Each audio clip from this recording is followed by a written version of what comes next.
ఈ రోజే డౌన్లోడ్ చేయండి. మీ ఫేవరెట్ షోస్ చూడండి. నాన్న ఫోన్ చేస్తున్నారేంటి?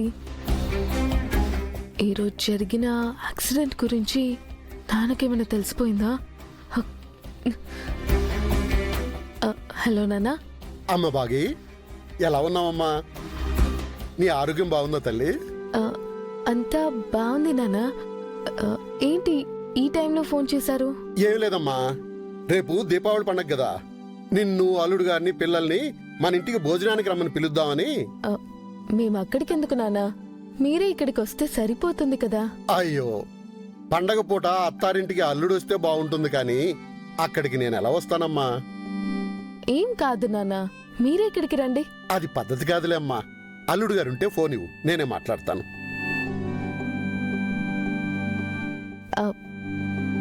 నాన్న ఎదిగోండి, ఆయన వచ్చారు. ఫోన్ ఇవ్వమ్మా.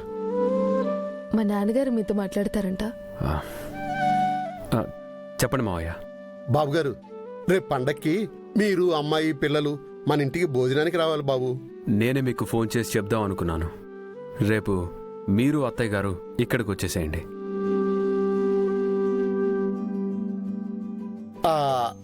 అక్కడికి మేమెందుకు బాబు? పండక్కి మావయ్య, అందరం కలిసి ఇక్కడే పండగ చేసుకుందాం. అది కాదు బాబు, మేము అక్కడికి రావడం ఏం బాగుంటుంది. మీరే ఇక్కడికి వస్తే. మేమంతా అక్కడికి వచ్చి మిమ్మల్ని ఇబ్బంది పెట్టాలా? అయ్యో, మాకు ఇబ్బందే ఉంది బాబు. మేము 6 మంది అక్కడికి రావటం కన్నా మీ ఇద్దరు ఇక్కడికి రావటం మంచిది మావయ్య. అది కాదు బాబు. ఇంకేం చెప్పకండి మావయ్య, మీరు వస్తున్నారంతే. మీకోసం బట్టలు కూడా కొనేశాను.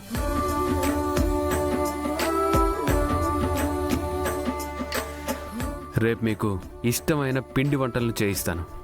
ఈవినింగ్ అందరం కలిసి జాలీగా టపాసులు కాలుద్దాం.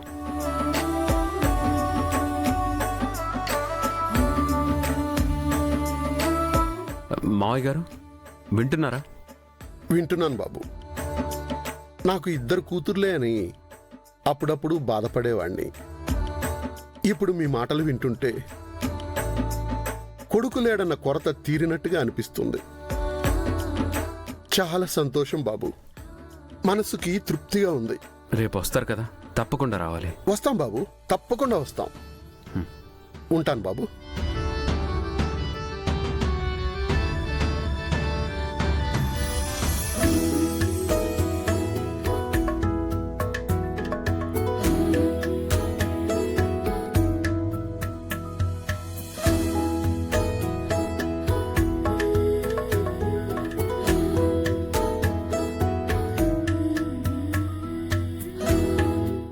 బాగి, ఏమైంది బాగి?